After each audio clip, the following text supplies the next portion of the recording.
Hi everyone. In this tutorial, we will show you how to create and customize a footer in Squarespace.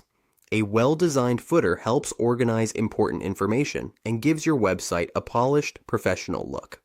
Let's get started. First, we open our browser. Once the browser is open, we go to squarespace.com. When we are redirected to the main page, we log into our account. After logging into our account, we click the mini profile logo in the upper right corner, then click Go to Account Dashboard. Once we are in the dashboard, we click on the website or go to our website. When we are on our website, we click on the website name, then click Pages.